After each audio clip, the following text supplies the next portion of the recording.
Ultra processed foods only give you joy up here. They do not give you joy from the neck down. Ultra processed foods, they stab the chicken with thousands of needles and injected it with a sodium sugar solution. So they plump that chicken breast up with a salty, sugary liquid. Food is not as nutritious as it was 30 years ago. A head of lettuce or a head of spinach, the amount of ingredients it had back then versus now is night and day. You'd have to eat 6 of these in order to get that from 30 years ago. So many people eat such low quality all the time. They are probably pretty deficient. What's a piece of the standard conventional nutrition advice that you disagree with or you feel is just outright wrong? This is what they think dietitians are supposed to do. Here's the food guide, eat the 4 food groups. But the most incorrect thing. Are you looking for actionable insights from the world's most inspiring individuals? The Built by Love podcast is on a mission to transform your life, your business, and your health. Tune in for impactful conversations with people who do business differently. Avoid burnout, acquire freedom, and live life fully on your own terms. With me, Pete Daly-Dickson, alongside Daniel Bussius. Jennifer, it's an absolute pleasure to have you on the Built by Love podcast. You're a renowned nutritional expert, incredible accomplished athlete, and there's a long range of accomplishments and accreditations that you have to your name. And so thank you for being on the podcast. I am looking forward to you talking about nutrition, health, and fitness. I feel like there's a lot of information, and I say maybe even misinformation out there in the world, especially on social media, that we're looking to you to expand our knowledge and wisdom and maybe debunk some of that as well. So welcome. Thank you. I'm so excited to get into it. Absolutely. We like to start the podcast with a pivotal moment in our guest's life that changes the direction of either their life or as well as their mission and their purpose. Mm-hmm. Is there a story that you'd like to share with us? Well, I think I'm going to go to probably the worst moment and the worst phone call of my entire life, the one that no one hopes they ever receive. And I'll never forget it. It was October 29th, 2018, truly set on like a dark and stormy night. And my phone rang from a blocked number and my stomach just dropped. And I knew in my gut there was bad news on the other end. Now, to preface that, a couple of weeks earlier, I had had some testing done because I wasn't feeling the best and I was quite sick digestively to my stomach. So I had a colonoscopy performed, maybe thinking I might, rule out Crohn's disease or something like that. But in my intuition, I knew it was something worse. And so I picked up the phone and it was the physician that did the colonoscopy. And he's like, "Hi, is this Jennifer?" "Yes. I need to inform you that your pathology report came back. It tested positive for cancer. Do you understand what I'm saying?" "Yes. Do you have any questions for me?" And I maybe asked a question or two, but I can't even remember. True, I was just numb and in shock. And then basically all he wrapped up by saying was, "Okay, the hospital will be in touch with you. We'll reach back out to have you come in for a follow-up appointment." Click. I swear that conversation lasted 2 minutes in total. And I was a week after my 34th birthday. I was competing at CrossFit at like the regional level. I was a high performing sports dietitian, sort of top of my field, working with NHL and Olympic athletes and like very, high performance individuals.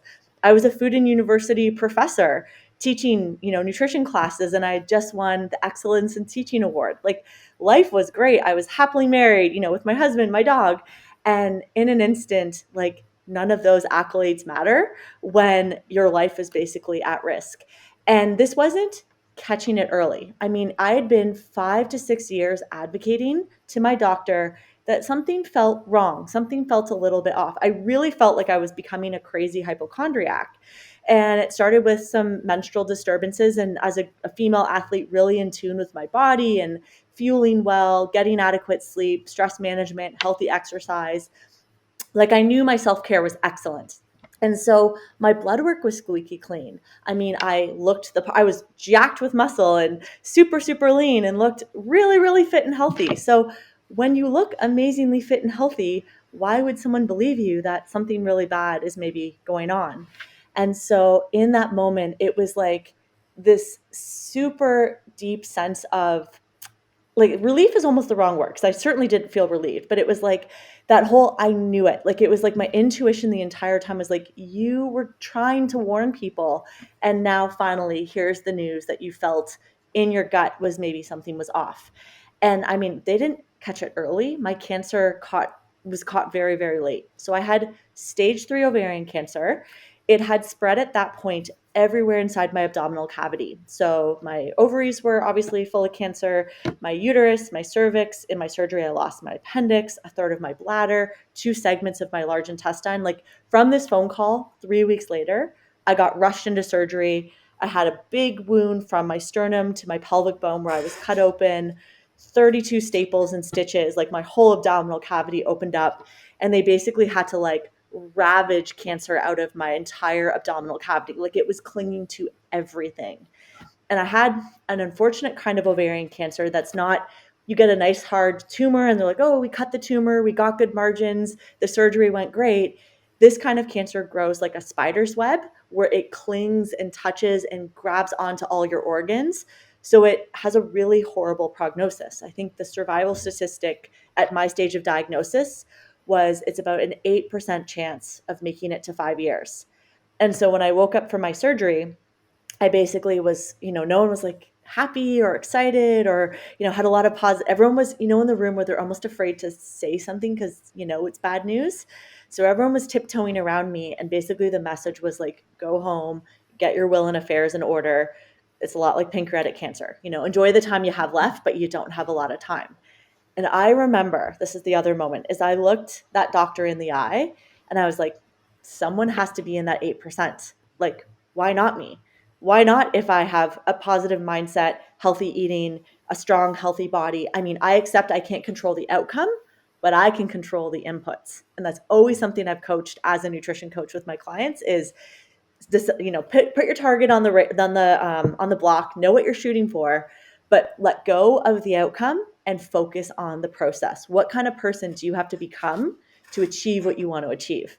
And that's what I put all my energy into. And so, yeah, if I had a moment to define, a story or a moment where everything changed, I would say that was that moment in my life. Yeah, that's real life and death kind of in the balance. There's a couple of things in what you just shared there, Jen.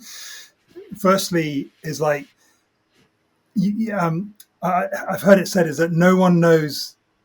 The only expert you should trust about your body is you. If you think something's up, and I know the health systems, medical systems in the US and North America and the UK are very different, but your story there just is absolute proof that if you think something's wrong, don't listen to any other so-called experts. You're the expert on your body. You can keep going with it.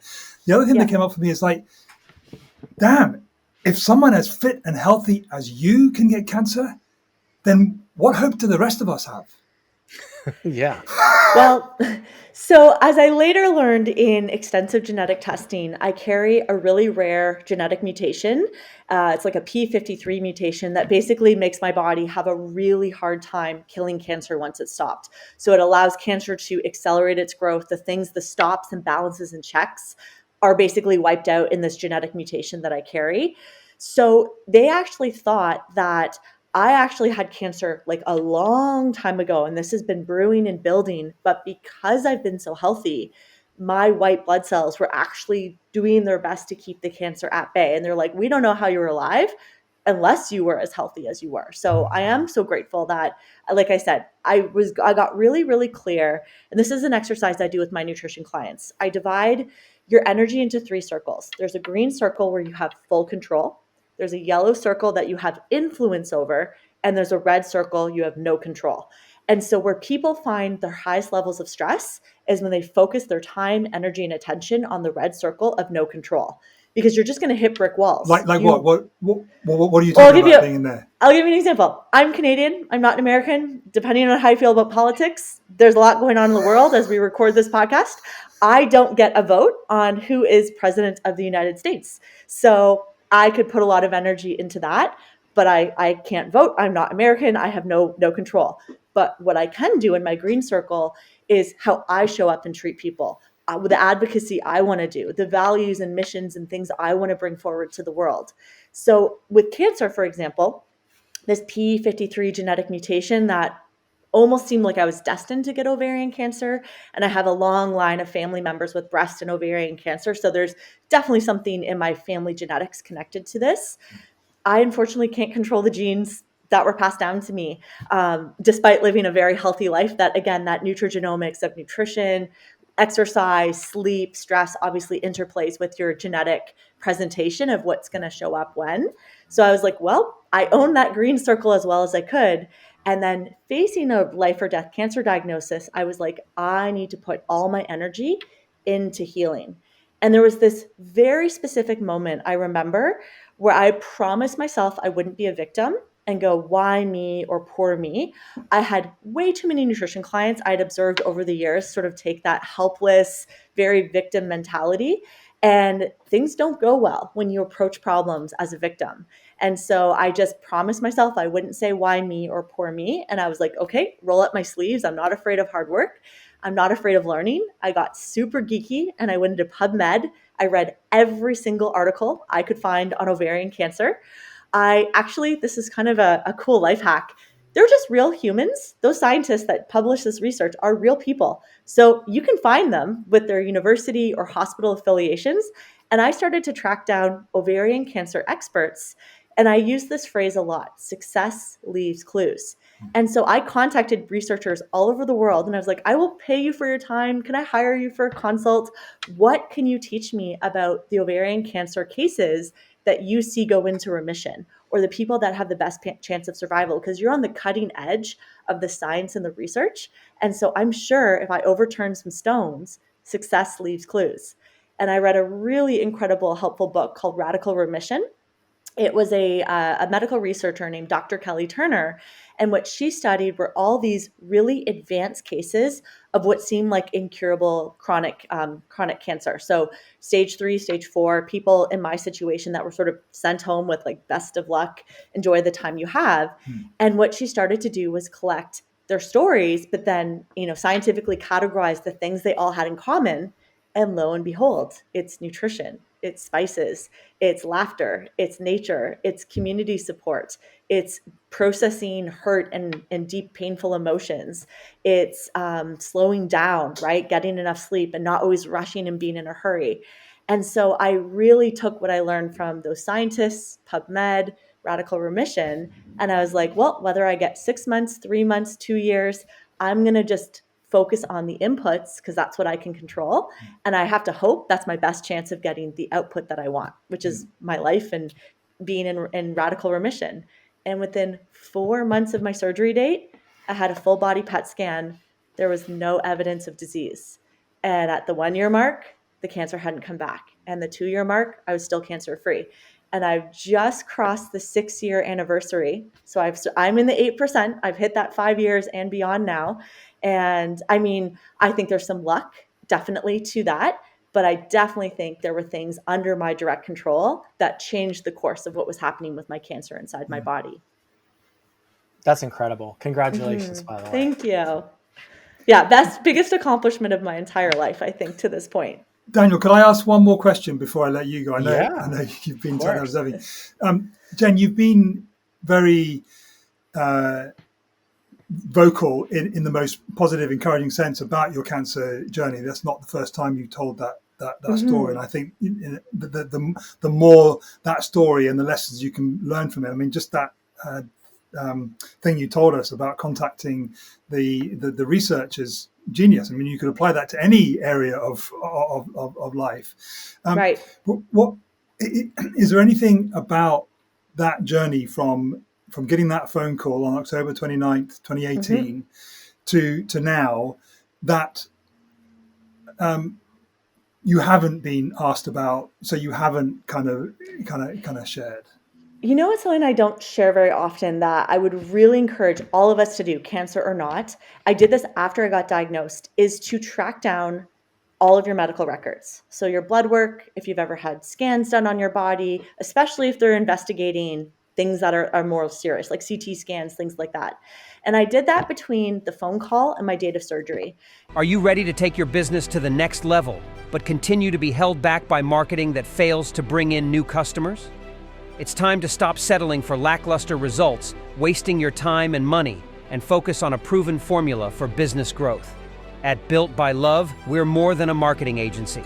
We're your growth partner. As a multiple-time award-winning agency, we specialize in creating marketing strategies that aren't just effective, they're transformative. Here's what we do. 1. Grow your revenue. Our proven systems drive meaningful, measurable results. 2. Elevate your brand. Our strategies will help you stand out and connect with your audience on a deeper level. 3. We save you time and money. Our award-winning team will handle your advertising and marketing with precision and expertise so you can focus on what you do best. Don't just take our word for it. Experience the difference for yourself. Book your free consultation today at builtbylove.com. And I contacted all the hospitals I was getting shuffled around to when I knew something was wrong and they were sending me for tests, but they didn't know what to do. And the saddest thing I uncovered was when I was 29, when I first brought this up to my doctor and I was having sort of abnormal menstrual cycles as a really healthy female. I did have a PAP that was a little bit off, and that's a super, common thing for women. And then they send you for further investigations. And in the medical record report I tracked down 5 years later, it said negative for cervical cancer, abnormal cells detected, further investigation is needed to rule out uterine or ovarian cancer. It was right there in my medical files. And so my doctor didn't read the report. The gynecologist I got referred to didn't read the report. Again, they looked at me. I was 29, competing in CrossFit at the regional level. How could she possibly have cancer? How could she possibly have cancer? Yeah. I wasn't gaunt. I wasn't losing weight. I wasn't bloated. I didn't have any of the symptoms that would give it away. I was so fit and healthy. And I still am fit and healthy, but like at my true athletic peak that I was able to get my body to. And so my advice is now I have like a backpack with like 4 or 5 medical binders. And if I have to get referred to a different specialist, I have a couple pages with like, little bookmarks tagged to them to be like, if it's helpful, here's my pathology. If you need to see my genetics on the cancer testing, here's the genetic report. If you need to see a blood work or CT scan, here they are. So I think what's really positive, especially in the younger generations, is there was this messaging back in the day of like the doctor's the expert and you just like nod along as the patient and they have all the power. And I would encourage everyone to take the power back because you are the quarterback of your own healthcare. And so having those reports, especially now, like let's use AI, like let's use all the tools. You can feed some of those reports into AI and say, can you explain that to me at a layperson's level? Can you help me understand my blood work better? Can you help me understand that report? I'm not saying you bypass working closely with your medical doctors, but you can go and teach yourself how to better understand your own body and what's happening with it. So that would be a piece of advice I would give. And most people don't think to do that, to have copies of their medical records. And if you have that, you can learn. And I did the due diligence to read my reports because not all doctors have the time to look at everything really closely. Who's going to care more than you about your own health? Yeah. We're glad you're here. So it's an incredible thank story. You. The one thing I noticed that you didn't mention was modern medication. Mm-hmm. And so in this incredible journey, I'm not saying you didn't take any medicine or prescription drugs, but on your recovery, everything you mentioned were things that we arguably have direct control over. Mm-hmm. Sunlight, laughter, slowing down in life, nutrition, exercise. You didn't mention, hey, getting the right prescription drugs and following the plan and, doing these things. You mentioned all these things that regardless whether we're, a competitive CrossFit athlete or just a regular Jane or Joe listening to this, that we can make a direct impact. So would you say it was your nutrition and those other factors that were the key drivers and not, so to speak, modern medicine and prescription drugs? So I'm going to answer in a nuanced way, which is often I think the best experts in the world do. And yes to all the best parts of modern medicine, and yes to all the best parts of holistic self-care. So I am actually on one medication. So I did turn down conventional chemotherapy. And instead, when I started to interview these ovarian cancer researchers, there is a breast cancer survival drug. It's in the estrogen blocking kind of grouping of medications. So letrozole or tamoxifen would be the big two, and they're quite common in breast cancer. But they also have a survival component with ovarian cancer, depending on the genetics of your cancer. So because I was able to get my genetics mapped out and I had interviewed all of these ovarian cancer researchers, one of the 3-hour conversations I had with one of them, and he's like, well, there is this kind of usage of a breast cancer medication in ovarian cancer survivability, and we do see better overall survival outcomes. So then because I went out to educate myself from experts, I brought up this letrozole drug to my oncologist, and he's like, yeah, you know what? That would make sense in a case like yours. I'm happy to write a prescription. So I've taken that medication. It's just a little pill you take every day. And because my cancer grows in the presence of estrogen, what this drug does is it blocks the estrogen receptor sites of a cancer cell, and it kind of starves an estrogen positive cancer of estrogen to fester and let it grow. Amazing. So I did use a major comprehensive, cancer scraping out surgery. That's modern medicine. Yeah. I definitely, used this letrozole drug when I learned about it from hiring and interviewing experts. But at the same time, I want to talk a little bit about our white blood cells, because this was the most eye-opening, brain expanding thing I learned. Our white blood cells are our actual chemotherapy that every day we're employing. I mean, at some point in our lifetime, almost every human will produce a cancer cell, right? Our DNA goes wrong in a replication and we make a mistake, and that cell isn't designed to be healthy the way that the other cells are. And oops, our body accidentally produced a cancer cell. This is a normal process. But what our white blood cells do is they go around and they basically look for anything that could be a threat to us, a virus, a parasite, cancer, things like that. And so our white blood cells will actually swarm a cancer cell and engulf it and kill it before it can really turn into a full-blown tumor. And so our white blood cells are so responsive to lifestyle choices. When we're sleeping, that is when our white blood cells are super active. Think what happens when you get sick. You get really sleepy and you sleep a lot, right? Because your white blood cells are in overdrive. So one of the things I allowed myself to do is I slept so much the first few months after surgery. I was like, sleeping is one of my jobs right now. Like, it is my job to take a daily nap. It is my job to go to bed early. It is my job to wake up with no alarm and when I feel fully rested, because my white blood cells will keep killing cancer while I'm sleeping. And then the second thing I thought about, I very much think in metaphor. So if this is kind of dorky, so be it. I'm a dork. We love it. But I thought about being the cafeteria lunch lady with Navy SEALs coming down the line to replenish. So every time you eat, you are providing either assistance fuel for those white blood cells to be healthy and strong and go after viruses, parasites, cancer, or you're putting inflammatory things that aren't so positive that actually make it harder for the white blood cells to do their work. So I did visualization exercises of my white blood cells being like Navy SEALs, little guys, little girls coming through with their empty plates. And so as I would load up lunch, I'd think, does this support my white blood cells being the lean, mean fighting machines I want them to be? And then I would take a, easy afternoon walk or go hike in the woods with my dog or take a little nap. And I'd be like, okay, you've been fueled. Now I'm going to rest you. I'm going to give you fresh air and nature. I'm going to give you the best environment so you can be in a parasympathetic state, which is where we rest, we digest, and we heal. So I did a lot of things to get out of fight, flight, fear.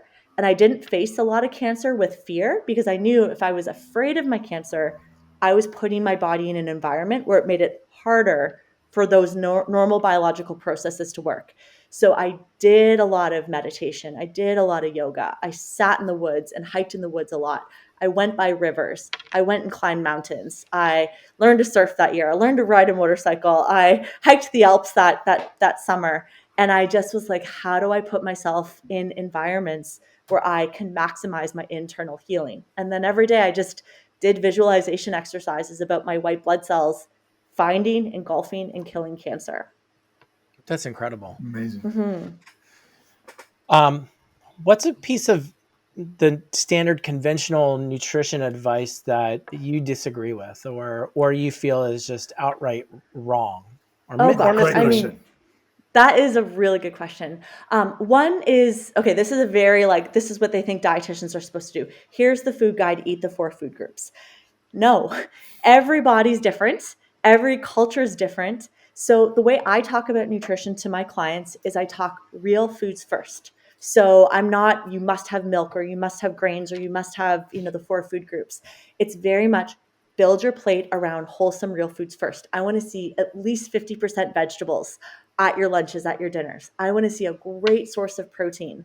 I do educate people about carbs. Now, I'm not saying go have refined pasta. I'm saying have sweet potato, have brown rice, have barley, have quinoa, have oats.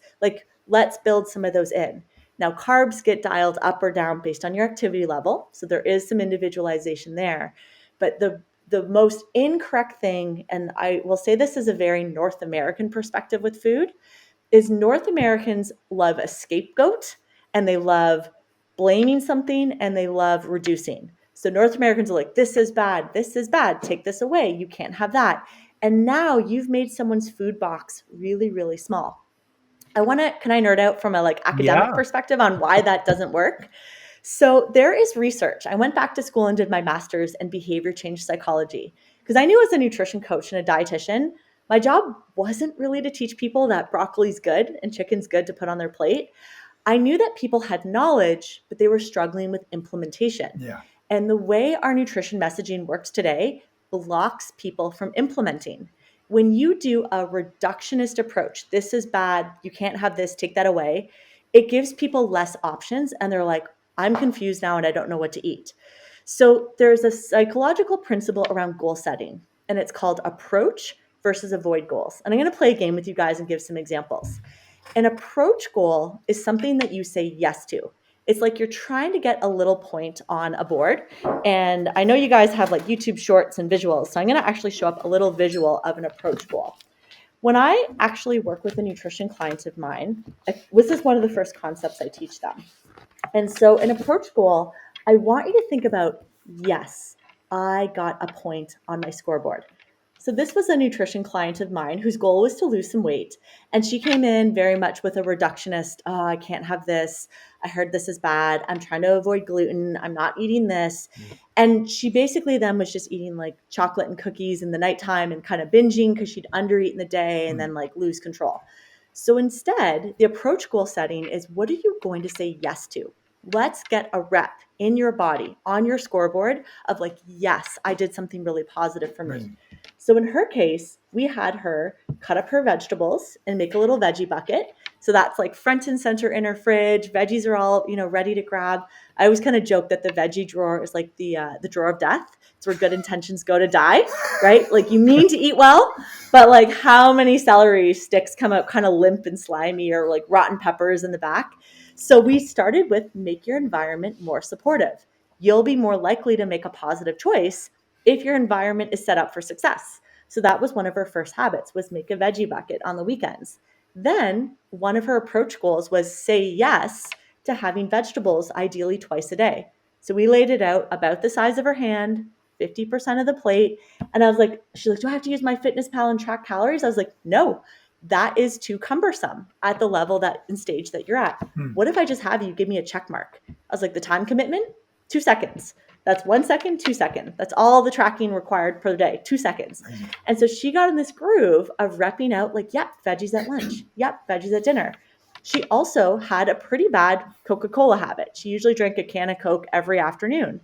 Notice I didn't set a goal around stop drinking pop, soda, depending where you are in the world. I'm a Canadian, I say pop. Yeah. So for her, it was, we're not going to talk about the Coca-Cola can. What behavior do I want you to say yes to?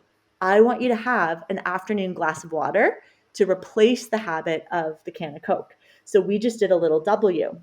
Now notice she didn't get a perfect month, but look at all the times she said yes to that habit. Then in month 2, we kept going. So she kept up with tracking the vegetables, The veggie bucket was going great. So she's like, I don't need to really record that. Like that's become a weekend habit. But now we started to work on adding more protein at her breakfast, at her lunch, at her dinner. So we just started to work on education of like, hey, let's get you a wide variety of whole food proteins. That could be chicken, that could be turkey, that could be salmon, that could be beans, that could be eggs, that could be, lots of options. You're an entrepreneur and you're busy, but we know that every business owner needs a podcast without the hassle of learning about production. Well, we figured it out for you. Activate Your Podcast is a service that offers everything you need to make a podcast that creates meaningful relationships with your clients at scale. The experts at AYP will work directly with you to produce 5 pillar episodes from a 2-hour conversation that captures the trust and love you are bringing to your ideal client. And the assets are all yours to create your own amazing marketing campaign. For the benefits of a podcast without the hard work, head to activateyourpodcast.com and let's create something great together. Now, back to the episode. And I was like, just give me a dot. So if you have a high protein Greek yogurt at breakfast with some berries, awesome, give me a dot. If you have some leftover chicken with your lunch, give me another dot for protein.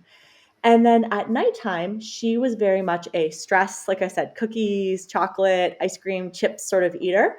I did not focus on the behavior I wanted her to stop. I focused on the behavior I wanted her to say yes to. So she selected with me, I should get out more for an after dinner walk and like take my dog for a walk around the block a couple times. So we focused on adding what we wanted to do.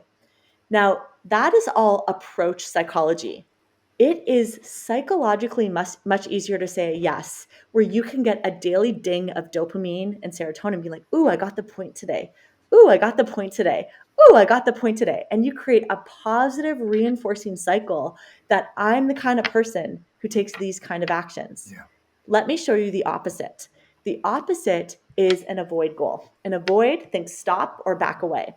If I said, hey, Daniel, Peter, I want you to avoid all refined sugars for the rest of today. So no chocolate, no cookies, no candy, no junk food. Can you get to the end of today, no refined sugars? I hope you have the willpower to get through like a day. Well, yeah, now, and it's 6:30 in the evening, so yeah, I definitely can. Okay, or maybe like fresh start tomorrow. Tomorrow morning, no refined sugars. Okay, I want you to give me 3 days. Can you give me 3 days of no refined junk food, sugars, anything like that? Okay, getting a little harder. 3 weeks? No. 3 months? 3 years? Almost impossible. 3 decades. So this is my biggest pet peeve with North American nutrition messaging. It's all with good and like the intention is good. I understand the intention is positive. Don't eat this, don't eat that. It actually backfires psychologically. It creates shame, then it creates binging, then it creates more shame, then it kind of creates this Last Supper effect of swearing off. This is the last time I'm going to eat these Easter chocolates. Let me just finish them up to get them out of the house, and then I won't buy them and eat them again. So it creates this empty promise over and over of this is the last time. I mean to stop. I'm going to stop on Monday. I'm not going to do it anymore after this weekend. It just doesn't work. So instead of judging someone and going like, why don't you have more willpower? What if we go, hey, that tool of setting goals with a restriction approach, the tool's broken, you're not broken, it just doesn't work very well. Can I teach you a better way where I'm going to teach you how to accumulate reps where you vote for the kind of person you want to be? But it's easier to vote with yeses than it is to vote with no's and avoids. So that's to me the biggest thing that's wrong in our nutrition messaging, at least I would say in North America today. And do you do any teaching around, like you only need to do a little bit of research about processed foods and emulsifiers and stuff like that, and the gut microbiome and whatever to know that eating processed food is not setting yourself up for optimum health. Right. Do you teach about that to kind of say that this is this is why you probably shouldn't, or do you just focus on the healthy stuff that's going to negate that? No, I do both. And can I teach it to you how I would teach it to a client? Please. All right. So I teach it super simply because when we make things too complex, simple is always the most elegant solution. So I call it the 3 buckets of food. Bucket 1, think of like category 3, a bright green bucket. These are foods that nature made. So here's our simple list to know if it's a bucket 3 food. If you plant a seed in the ground, if it runs around, if it swims in a lake or ocean, like these foods are how nature intended us to eat them. this is going to be apples, blueberries, spinach, eggs, milks, meats, seafood, beans, grains that have no processing, like if I can pull barley off a plant or steel cut oats and stuff like that. So there's good news and bad news to these category 3s. I'll just give you the bad news first because everyone's like, oh, get the bad news out of the way. They tend to be more bland and boring, and they take some recipes and creativity. A plain chicken breast is really plain. Plain barley is really plain. Plain sweet potatoes are really plain. So they do better with things like spices and fresh herbs, right? You just need to know how to cook and have some recipes to bring them to life. But the good news about a category 3 whole food is they're what I call anti-binge. Have you ever been 10 chicken breasts deep and just wondered what got away from you at dinner time? Well, Never. I'm vegan, so no. But No. I take the point. Yeah, absolutely. Okay. Have you ever, Peter, gotten like 3 butternut squashes in and you're like, how did I just consume 3 squashes at dinner tonight? Never. No. So nature has the appropriate fiber and protein and healthy fats and stop cues that your body basically won't overeat most of those foods. So that's what I focus on is we say yes and we approach more of those foods. And I just work on recipes and snack ideas to make them more fun and interesting and creative. Then we have a category of foods that's one level down. These are our category 2s. I think of them in a yellow bucket. We can have them, throughout our week. We just want more 3s than 2s. So I call it human involvement, but still kind of healthy.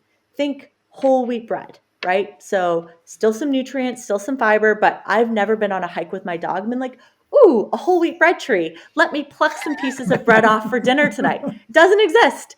So, seed oil is a great example, right? Olive oil. Real olives would be in a category 3, but olive oil now is in category 2. There's no such thing where I pull a lever and a plant just starts shooting out olive oil at me. So if humans got involved, but there's still some health component, I would put natural peanut butter in a category 2, where eating real whole peanuts would be in a category 3. Got it. I have to chew, right? There's a little bit more work involved to crack open the shell. So nature put ways to slow us down from overeating. But every time humans get involved, it's a little bit easier to overeat. It's a little bit easier to get more calories. So those are kind of categories 2. And then category 1 are the foods that I call them joy foods. And I'm very intentional to not call them bad or off limits. These are the things that, again, you guys are all smart listeners. You're not dumb to know that ice cream and chocolate chip cookies and potato chips or crisps, if we're in the UK. Is that what you guys, chips? I don't know what you guys call them. Yeah, crisps, yep. And, all the things that birthday cake and pizza and all that stuff, right? They taste really, really good. So with joy foods, I just say, can you have them mindfully, intentionally, without guilt, without shame? Try to sit down, try to really experience the flavor, not eat them mindlessly. And you have to just know that they do require a little bit of some adulting with yourself. They take a little bit of willpower, a little bit of discipline. It means maybe don't buy the giant bag of chocolates if you know that those are difficult. Buy them in the individual serving. And my rule of thumb is if I'm going to have that, I try to not keep them in the house. I either go out and buy a single portion where I go out for an ice cream cone in the summertime, but I don't keep ice cream in the freezer all the time. So it's like a going out treat, or I'll go out for, a whatever, or I'll make a batch of cookies, but I'll just make 12, or maybe only cook 6 at once and freeze 12 of the raw thing. Cause there's 2 of us in our household. I don't need 12 cookies all at once hanging around. So I just try to think, what's the smallest portion I need to get joy or participate in a joyful human interaction with food. And I just know that this isn't an everyday food. And then the second thing I use to tie it all together, the 3s, the 2s, the 1s, is you guys gave me a really good list of questions of things we might get into. This is for all the the biohackers, the people that are looking for perfection. Mm-hmm. So I use this next metaphor about grades in school. You guys run businesses. Tell me who you would hire of my 2 candidates. Candidate 1 presents their resume and they've got an 86 average in school out of 100, 85, 82, 87, somewhere in the 80s. You see that they, had regular attendance. They did pretty well across all their subjects. They certainly weren't pulling 95s, 97s, 99s, 100s. They're in the mid 80s. They played a sport. They maybe volunteered. They maybe worked a part-time job in high school, and maybe they even got into a little bit of trouble, went to a party or two, had some fun with their friends. They were a well-rounded teenager applying for their first job at age 20. That's candidate 1. Candidate 2 has a 99.8% average.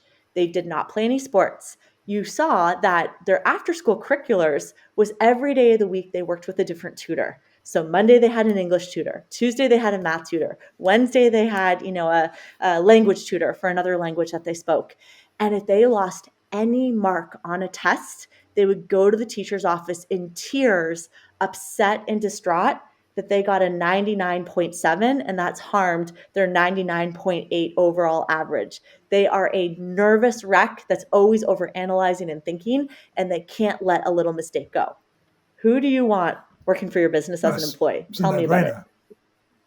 Absolutely. It's the first one. So nutrition, there can be a point where you cross over from being healthy and really caring about your body to that level of anxiety and perfectionism actually can become a problem. And that's a type of an eating disorder.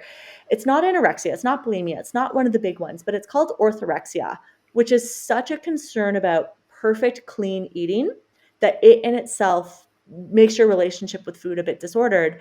And actually, I find my clients that have kind of crossed into that place, they are more likely to have a really negative inner critic and be super hard on themselves.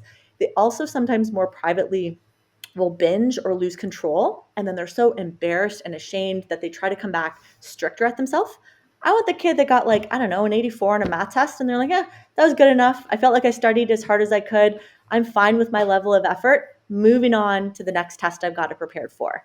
I don't want the person that's stuck ruminating over and over about something being less than perfect. So back to the buckets, how this little employee metaphor lines up is if you can aim for a good 80% coming from your green bucket, your level 3s, you're awesome. You're way above the average person. That is a healthy place to settle.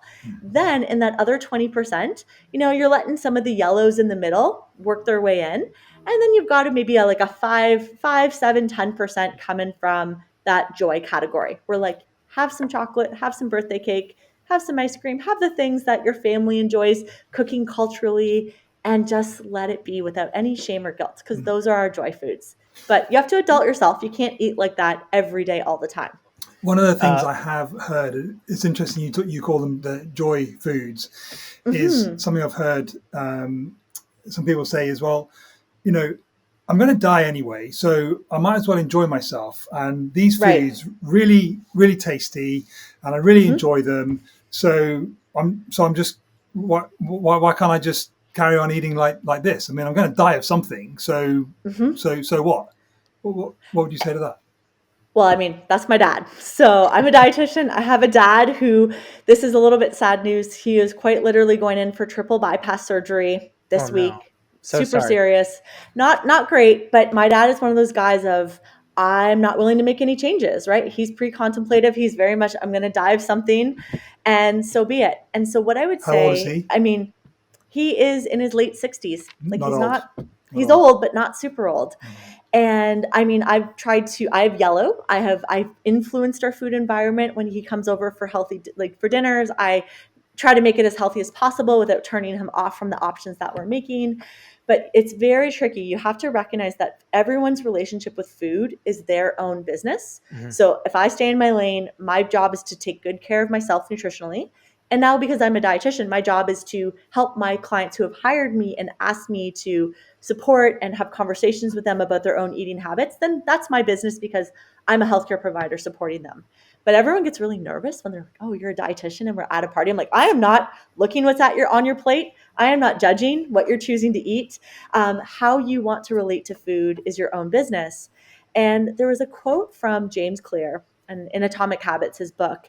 And it's a little bit liberating, even though it's a bit disappointing sometimes when people don't care about this as much as maybe they should, but let's get rid of shoulds. And he's like, well, if you're truly not willing to do the work required to get the desired outcome, then release yourself of the outcome. So for my dad doesn't desire a long, healthy lifespan. He wants to just sort of enjoy his time on earth, and has sort of accepted that it might be a shorter time. because he's not as willing to eat as healthy as he should. Now he's very active. He plays a lot of sports, but it doesn't really make up for a not so great, nutritional habits. And so I was like, well, there is some power to that, right? It's like sort of saying, Jen, you don't fix your own car. You're not a mechanic. You're not into cars. I'm not into cars. I'm never going to be into cars. I'm never going to want to learn how to like tinker and turn a motor.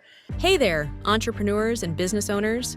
Are you feeling stuck with marketing strategies that just aren't delivering? Struggling to attract the right customers or boost your sales? Imagine turning those challenges into triumphs with a proven roadmap tailored just for you. Introducing Marketing Built by Love, the game-changing book by award-winning expert Daniel Bussius. Marketing Built by Love is designed to tackle your biggest business pains head-on, whether you're battling low visibility, weak customer loyalty, or stagnant growth. This book provides actionable solutions that drive real results. Here's how it can transform your business. Boost your revenue. Implement strategies that convert leads into loyal customers. Strengthen customer relationships. Create meaningful connections that keep your clients coming back. Streamline your marketing efforts. Save time and money with effective, easy-to-follow systems. Don't let marketing woes hold you back any longer. Take control and watch your business thrive. Grab your copy of Marketing Built by Love today in stores at Barnes & Noble, or order online at Amazon or wherever you buy quality books. Transform your marketing. Solve your business problems. Achieve the success you deserve with Marketing Built by Love. Available now. So someone that's a mechanic might be like, you should care more. And I'm like, I just don't. I have no desire in my lifetime to get really into cars and how to fix them. So I have empathy when people aren't always into healthy eating and exercise, because it really is a passion for people who work in those fields. And for other people, they're like, I guess it's just a necessity part of being an adult, I guess. And everyone's just doing the best that they can. Does that make sense? I don't know if that helped at all. Absolutely does. Yeah. So selfishly, I have questions because before I got married, I lived in Los Angeles, and anybody who's been to Los Angeles knows that it's a very superficial environment, right? And so Yes. I've always been into health and fitness, but you step into a city like that and you get really focused on appearance. So that's where I was probably the fittest I've ever been. I don't know internally, but I know externally, like the abs and all the stuff, they were all there. And so I've got questions because I'm not a nutritionist. And I remember was like, in order just to maintain muscle mass, you have to eat your body weight and protein, which if anyone's ever actually done that, that's quite difficult to do. Right. Yeah. And so you can only eat so many chicken breasts, or you can only eat so many hard boiled eggs with some mustard on it. And how many protein shakes are you going to drink, or protein bars are you going to eat in a day to try to get to that? And if you want to grow muscle, then you even have to go above your body weight. So there was all that stuff. And so I guess some of my questions are this, because I remember learning like, hey, if you take a fruit or vegetable and you take it out of its natural state, whether it's an apple with the fibers, you drink apple juice, that's bad for you. You've now removed the complexities of the starches, and now you're just drinking sugar.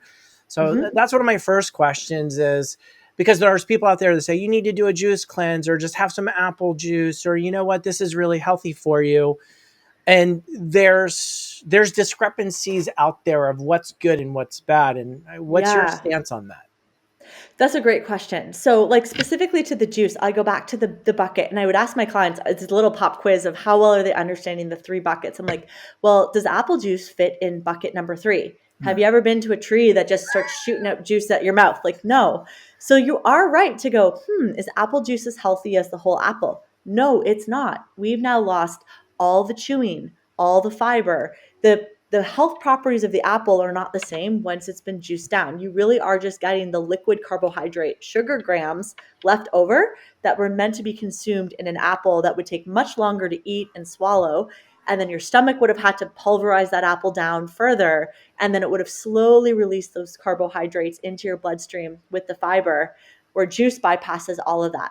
So I often just encourage clients, if we can just, instead of getting down these rabbit holes of, is this better than that? I ask you, what bucket do you think that food falls into? And now it makes it a very simple decision process where I don't have to go through 2,000 foods individually, like a chicken breast. Okay, bucket 3. Peter, as a vegan, okay, black beans, bucket 3, whole squash, roasted, with a bit of cinnamon on top. Okay, we're in bucket 3. Blueberry, I don't know, blueberry sugary yogurt. We're not in a bucket 3 anymore. That doesn't exist in the wild. So I just sort of go, 2 is humans got involved, but there's still some health components left over. And 1 is we've kind of lost most of the nutritional benefit. And this is more just because it is joyful to consume it. I love the Is that simplicity. almost? It does, and I love the Yeah. simplicity of it. Daniel and I had a guest on the podcast a few weeks ago, Ruben Rojas or Rojas, is it the love guy? Yeah, And there was one really simple thing that he said, which has stayed with me and has helped me make really positive changes in my life. We were talking to him about achieving his goals and whatever, and he just communicated this idea about he has non-negotiables. Mm-hmm. Non-negotiables. He goes to the gym every day, regardless of how he feels or whatever. Right. And that simple single concept has helped me make more positive changes in my life over the last, since I spoke to him than anything. And I love the simplicity of the 3 buckets. It's like, before you put something in your mouth, what bucket is it in? It's like, and it kind of just makes it easier to make those on the fly decisions and choices. Yeah. Right. I mean, there's a message I use all the time when I mentor my nutrition coaches in my certification. And I say this: beginners complicate, experts simplify. The mark of a great expert is they can take a whole bunch of competing information and dial it down into something very simple, but very actionable. Yeah. And the mark of a not so great nutrition coach or fitness coach is they want to sound really smart. It's ego-based coaching. Let me get into all of the mitochondria stuff. Let me make this sound really highbrow, high level, and I need to be smarter than you. No, I don't need to be smarter than my clients. My job is to make it simple and easy because they're already stressed and overwhelmed. So if I can make it easier on you to make healthy eating show up in your life more consistently, then I've served you in my role as your coach. So beginners complicate, experts simplify. I've got a question because and I'm just going off of things that are out there, right? And they say, they talk about complex carbs. They talk about, all these different things about, food additives and organic versus, not organic.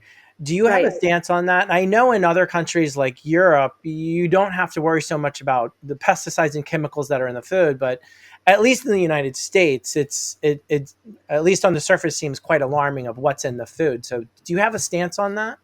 Yeah. So speaking to organic, both foods would be in a 3, but I'd say maybe organic is a 3+, and a conventionally, pesticide sprayed might be a 3-. Blueberries are still blueberries, whole food, right? But organic was really how nature intended. Nature didn't intend things to be on top. At the same time, I want to just talk really quickly about privilege and just right now, so many people are struggling to even buy the groceries that they need to support their families. So I always try to really understand where my client's viewpoint is in terms of if they're a single parent and they're struggling to make ends meet and now making them feel bad that they didn't buy the $2 more organic blueberries, they are somehow a bad parent because they gave their kid, something that was conventionally sprayed. Thankfully, we have very good checks and balances with the level of pesticide exposure in our sprayed foods. So if it's possible to go organic, amazing. It's also really safe to still continue to eat conventionally to our knowledge of all the science that's come out to date. And there is a little cheat sheet called the Dirty Dozen or the Clean 15. You can Google that. What it sort of brings up is every year the list of vegetables, the Dirty Dozen are the more heavily pesticide coated fruits and veggies that are out there. Think things that are hard to scrub it off, right? A delicate spinach leaf, blueberries, strawberries, apples, right where you're eating it, where it would have been coated with the spray. Right. The Clean 15 are the things where the pesticides don't really move into what food we're eating. Usually these are foods that have some kind of shell that we would discard. So, or rind, watermelon, we're not eating the green rind of a watermelon. We're just eating the inner parts. An avocado, for example, cantaloupe, pineapple. So for people that are I want to be a little organic, but it's expensive, I might have them start with just the Dirty Dozen and going more organically with things that have a delicate membrane that you're still obviously consuming, and maybe just shopping conventionally on the Clean 15 list, right? But I always try to be really respectful and mindful of socioeconomic status. And if I can just get more people eating bucket 3 whole foods, that is going to have more protection for their body than being like, oh, I shouldn't get spinach because it's on the dirty dozen list. I'll just avoid it altogether. That's, again, that very like reductionist I can't have, where I always think abundance. How do I get more colorful whole food variety into my clients' bodies? So again, it's a bit nuanced, but that's how I would answer it in real life with the client. How do you feel about vitamins? Right? Yeah. I feel, and maybe I'm wrong, but I feel like in the last like 4 to 5 years, the popularity of vitamins and the recommendations of what people should be taking has kind of exploded. And I'm sure the people that are behind that are making a fortune. My Yep. question what's your stance on that? Because some people are arguing, well, our food is not as nutritious as it was 30 years ago. A head of lettuce or a head of spinach, the amount of Right. ingredients it had back then versus now is night and day. You'd have to eat 6 of these in order to get that from 30 years ago. And so vitamins are something that are required now. There's a lot of misinformation out there, and obviously you're a nutritionist and an expert. So what's your stance on that? Yeah, great question about vitamins. To me, they are second line. So my first line is whole foods first from bucket 3 with as much variety.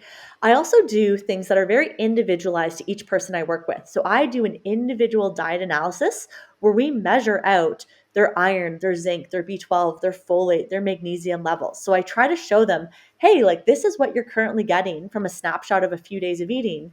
I want to now show you a list of like, hey, your magnesium is running a bit low.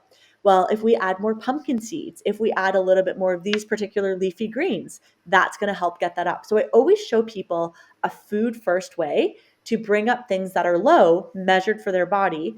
But there's also people that have food allergies, people that have certain lifestyle preferences, like my vegan clients. Yeah, probably a B12 supplement would make a ton of sense based on your limited exposure from the kinds of foods you feel comfortable eating. For many people that live in northern or super southern hemispheres, yes, vitamin D absolutely is essential through those winter months. It's just too difficult to get there from whole foods. So for me, always start with foods first. Let me actually show you your measured intake levels. And then if we feel like you just don't like enough of those foods, or you don't believe yourself that you're going to eat them reliably enough, then a supplement targeted to that nutrient or a well-rounded multivitamin is a good place to start. But again, so many people eat such low quality from that bucket 1 all the time. You are right. They are probably pretty deficient, and maybe just starting with the general multivitamin as a band-aid until they're learning those life skills of how to shop, prepare, do what they need to do with those recipes and snacks. And I appreciate that not everyone comes in with a repertoire of cooking abilities. It takes time to improve their relationship with healthy eating. Is it so? But I've got a couple of questions on what you've been talking about. Is it possible to be addicted, like almost clinically addicted to bucket 1 foods? And also in that, as part of that question, what role does mental health play in people's diet and ability to make the changes necessary for their optimal health? yeah, Peter, that is such a great question. So I'm going to break the 2 parts about is, can you be addicted to those really ultra processed bucket 1 junk foods? And what's the role in mental health and sort of like being stuck in sort of not taking great care of yourself and eating that way? Absolutely. One of the most interesting presentations I ever gave in academia was the science of junk food addiction. It is really, really dark. And this is stuff that food processors don't want you to know. They intentionally try to increase the addictive components of an ultra processed foods. And here are some ways that they do it. One is to give you a rapid flavor explosion that then you swallow the food quickly and it goes away. So if I'm chewing a Brussels sprout, I'm not getting a massive flavor explosion from nature's Brussels sprout, unfortunately. If I'm having, regular beans, chewing my beans up, not a lot of flavor exploding in my mouth. So nature foods have a much more gentle flavor, and then a much more gentle kind of, it comes down, and you actually chew whole foods a lot longer. Like a Brussels sprout's in my mouth, a good 20, 25 chews before I get to swallow it. So what processed foods do is they shorten the time between chewing and swallowing. It makes you overeat and eat faster. right? If I have a potato chip or a crisp, that's a lot different than chewing on a baked potato, like a cooked baked potato that's plain.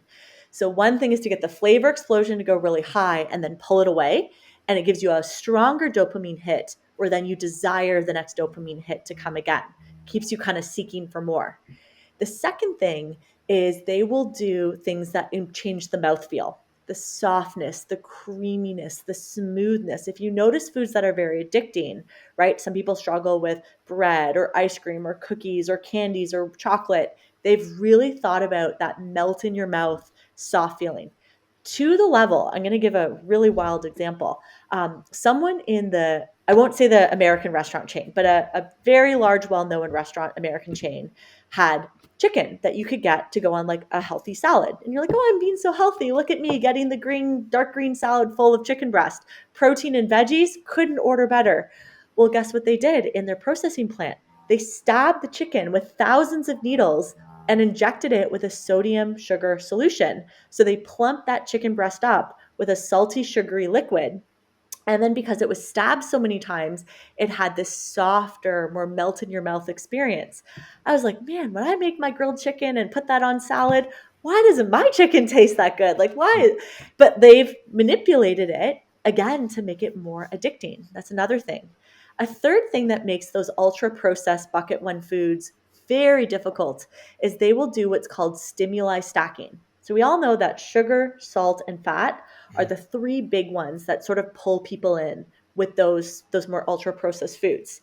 So when you stack 2 or 3 sugar, salt, and fat together, the addiction component goes up. And again, I'll give you some real life scenarios. Have you ever, on a stimuli all by itself, gone to like your white granulated sugar that you might keep in a pantry for baking and just sit there watching TV with a spoon, just eating granulated sugar? Never. No. Probably never happened. Do you ever go in your cupboard and you're like, oh, olive oil, glug, glug, glug, or like the butter, and you're just gnawing on a piece of butter? Pure fat. No. Do you ever just go to your salt dispenser and you start like twisting the sea salt on your tongue and salt, that's so tasty. So when those stimuli are all by themselves, yes, they do have a component when we add them to food.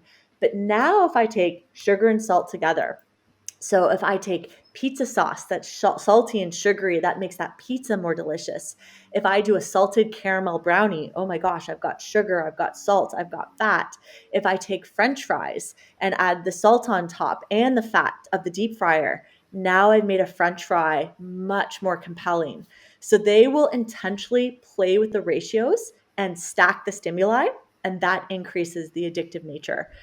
And then what they do, this is the gaslighting of the fast food industry and the ultra processed food industry, is they're like, it's a free market. You've got willpower. If you don't want it, you should just not eat it. Try harder. Not actually admitting that when they do taste tests, the final formula that they select isn't the one that people rank as the tastiest. They will look at the bowl was eaten entirely. They finished all the M&Ms. They finished that bag of chips. They go with the formula that has the most consumption. That's the final recipe that they pick, even if it's not ranked as high in the taste quality. It's mind-boggling what's happening. So for people that are like, why is this so difficult? It is difficult because your taste buds get used to those ultra strong dopamine hits and they want more of it. So I sort of talk about the journey out of that is give yourself 6 to 12 weeks. Our taste buds grow in about every month and a half to 3 months. This is about the average time frame. They will get used to what you feed them. So if you start to have more whole vegetables, more fresh fruit, more lean proteins, more just those bucket 3 foods, at first you're like, this is so bland and boring. Like, this is not enjoyable. But a few weeks in, you're like, wow, my energy's so high. I feel so fantastic. Oh my gosh, these fresh strawberries are so sweet and delicious and amazing. If you've ever had like awesome fresh strawberries in summer, and then you go have something that's really processed and you're like, oh, the chemicals, oh, the refined sugars, oh, doesn't taste good. So what's happening in that 3-month time frame is your taste buds are adapting, but your gut microbiome is adapting to what you're eating. And I call this double joy. So I always think about food, joy in my mouth, joy from my mouth down. Ultra processed foods only give you joy up here. They do not give you joy from the neck down. You might be inflamed, your joints might hurt, your stomach might be, in indigestion. You feel more like tired and foggy and crappy. I'm not getting double joy when I eat an ultra processed food. But if I have from that bucket 3 really whole foods and I learn how to flavor and spice them, I get joy eating that meal. And then I get this delayed joy all through my body of energy and vibrancy and fitness and strength and health, vitality. So I always try to ask clients to lean into a double joy food choice. Then let's go into our gut microbiome and the bacteria. These little critters are also eating what you eat. So there's a movement in nutrition right now called 30 plants a week. And the vegans have kind of been ahead of the rest of us, not saying we all have to go vegan, but our bacteria, I always think of them like little fish in an aquarium. You got to put little fish food in the aquarium to feed them every day, or they go belly up and they rot on the surface of the water. So our gut microbiome, our probiotics, they require food. The word for that is called prebiotics, food that the probiotics eat. They have 5 favorite types of food. They are vegetables, fruits, nuts and seeds, whole grains, beans, lentils, legumes, the pulse family. So veggies, fruits, unprocessed whole grains, beans, lentils, legumes, and nuts and seeds. Every day when we eat those particular types of food substances, our probiotic bacteria are like the happiest they can be. Now, they're very, very active in maintaining our overall health. One thing that's not talked about enough is the connection between gut microbiome and mental health. And we've seen an explosion in mental health crisis with depression and anxiety. I don't think it's unrelated to the fact that we have been starving for many people, their gut microbiome, of those key foods that they require. Did you know everyone kind of talks about serotonin, right? With mental health and depression, and there's like SSRI antidepressants. About 10% of your serotonin is made in your brain, and the other 80-90% is made by your bacteria in your digestive tract, in your gut microbiome.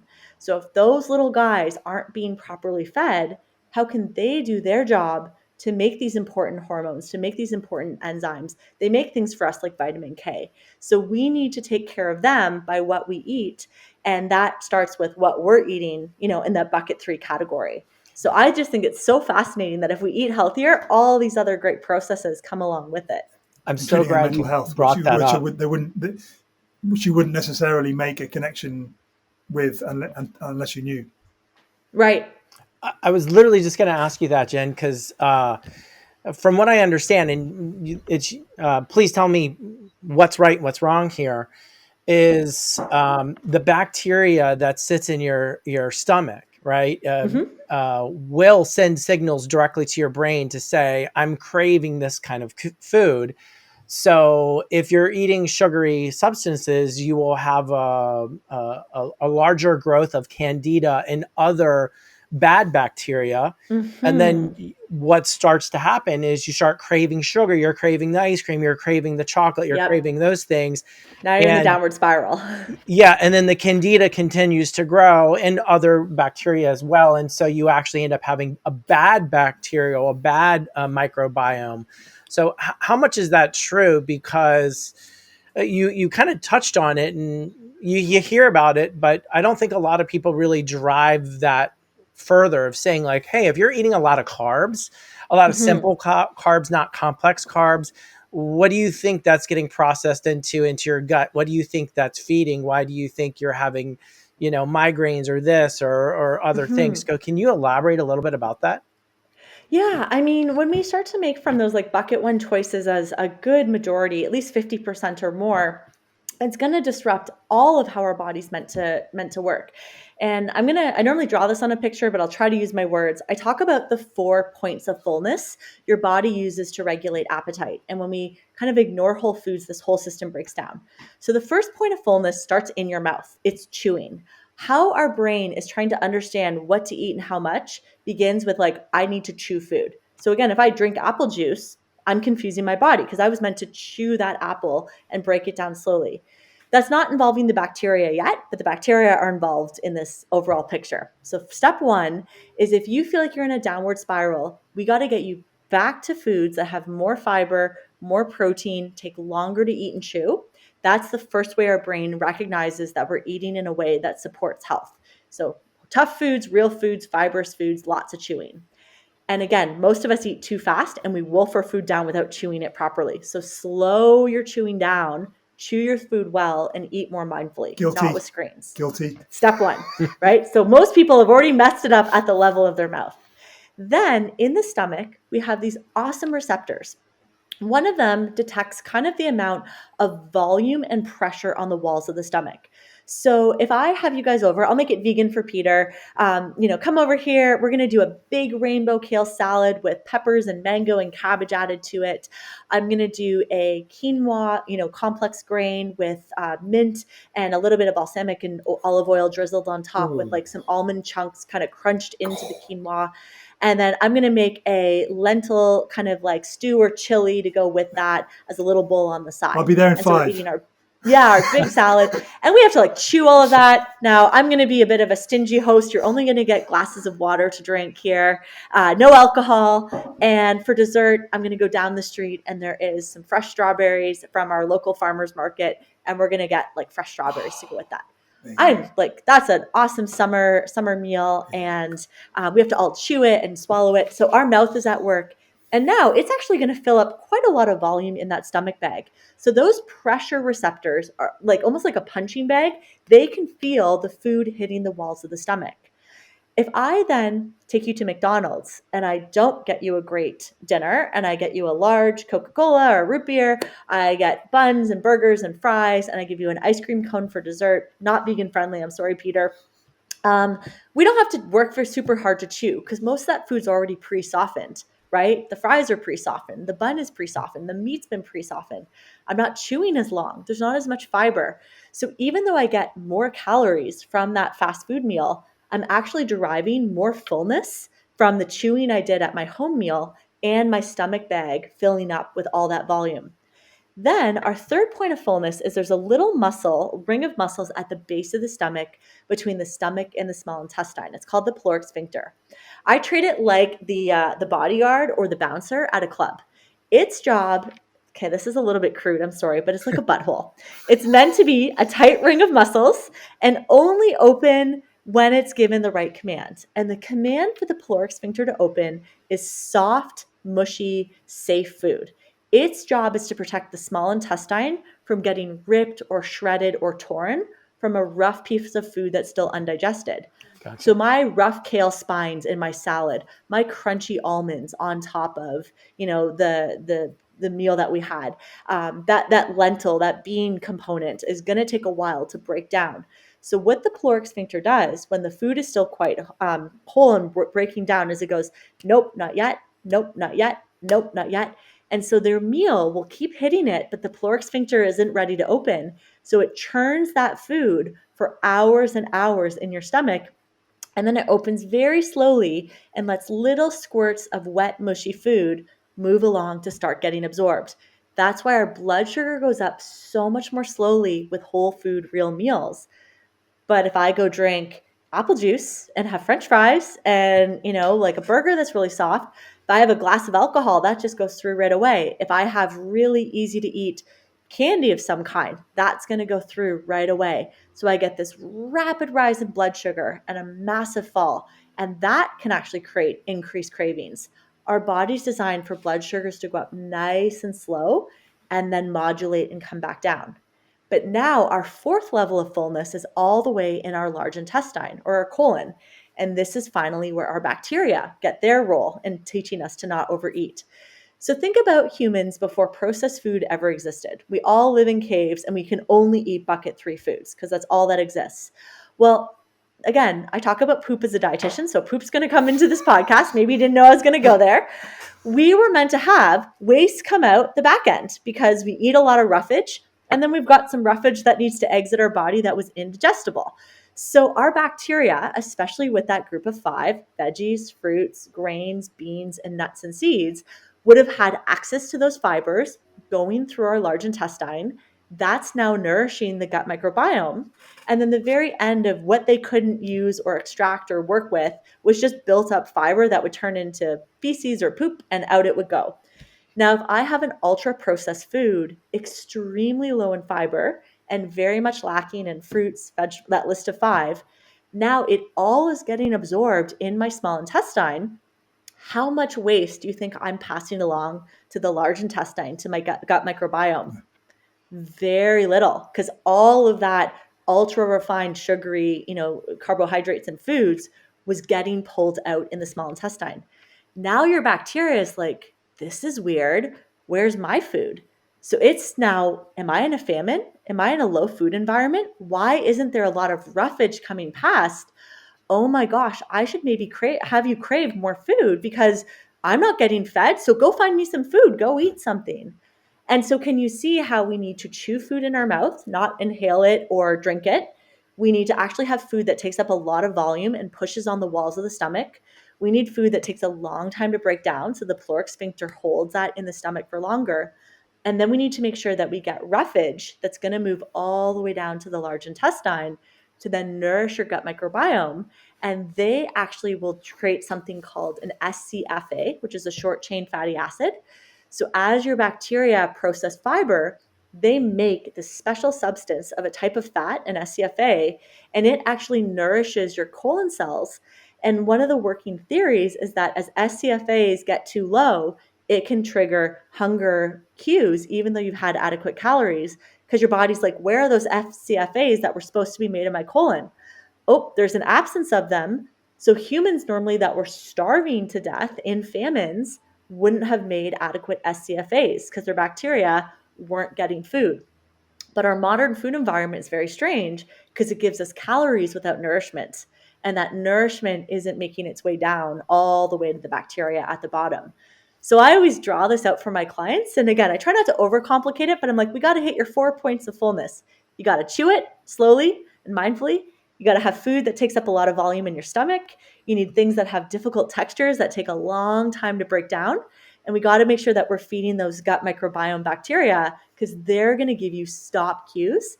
And that will actually make cravings get a lot quieter.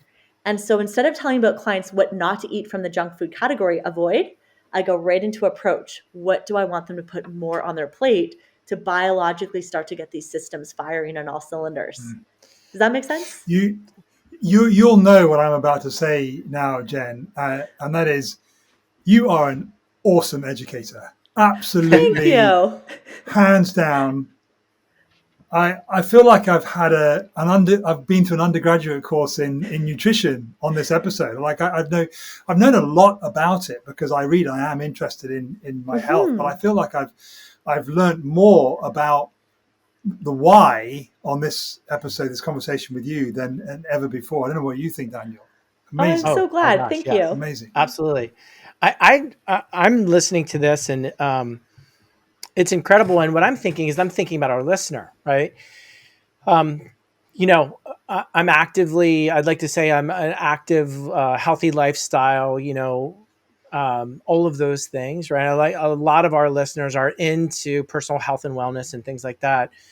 But there's a lot of information out there, especially for Americans, and especially if you're like middle-aged and, hey, you know what you need is, you need to have this lifestyle. You should eat, the carnivore diet, stay away from this.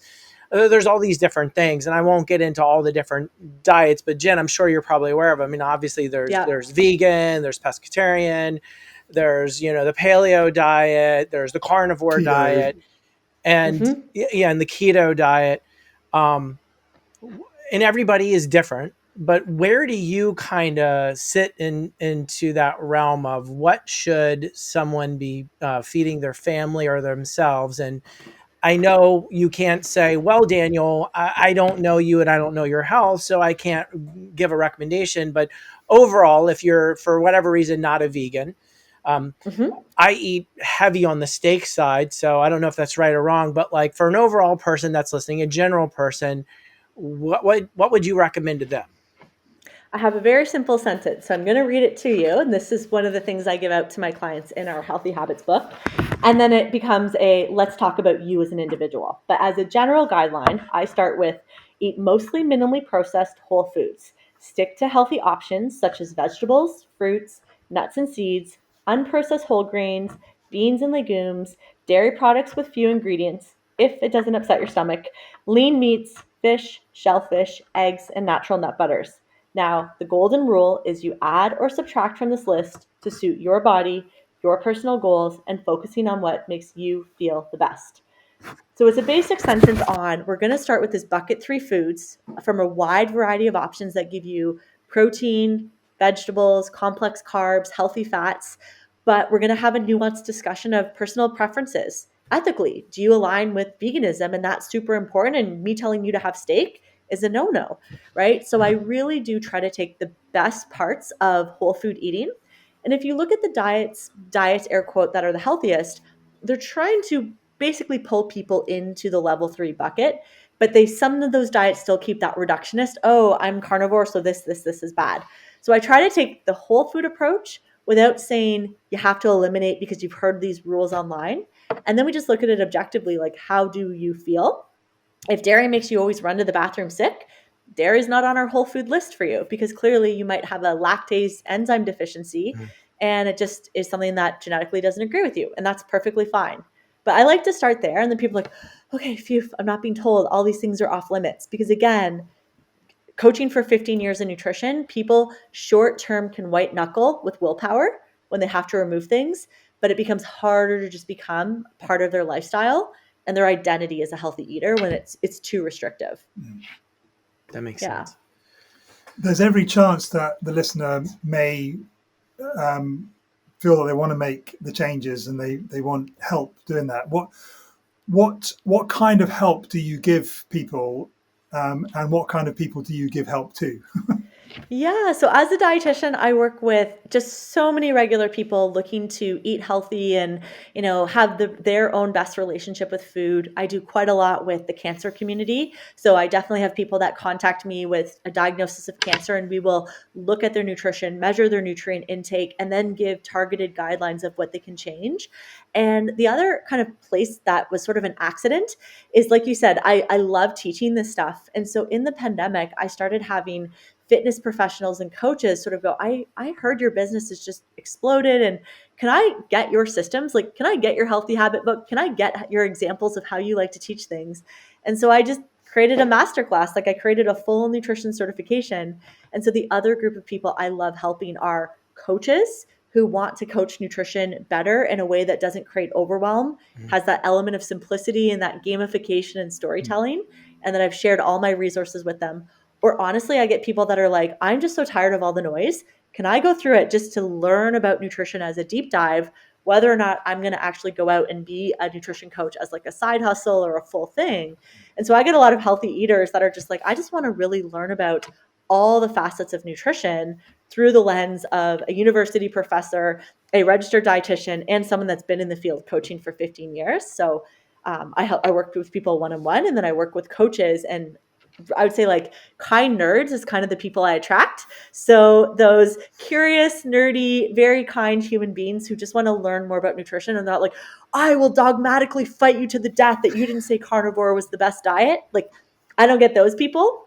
No hate on carnivores, because to each their own. It's none of my business, as I said, how you want to feed your body, unless you want to talk to me about it. But yeah, that's who I help as a whole. I love how you are, accidentally or otherwise, you are amplifying and magnifying yourself by helping those who help others.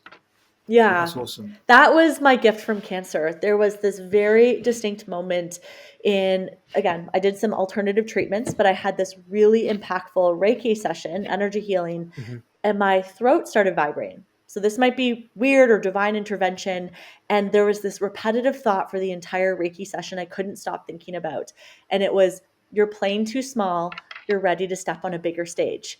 And after that almost like vision that popped into my head, I went down to my basement studio and I started to record my little games, my coaching exercises, how I was teaching nutrition to my clients. And I was like, I don't know if I'm going to do something with this, but I just feel like I need to document the way I teach nutrition. And I feel like I want to go share that with the world, not just my clients in a one-on-one appointment. And then that became my Prosper Nutrition certification. I love it. Where can people find this? Because I would imagine, I'm into health and fitness, and I might not want to get a certification, but I love my family and I want to make sure my family is eating well. I want to make sure what I'm putting on the table as well. And So where can they go to find this?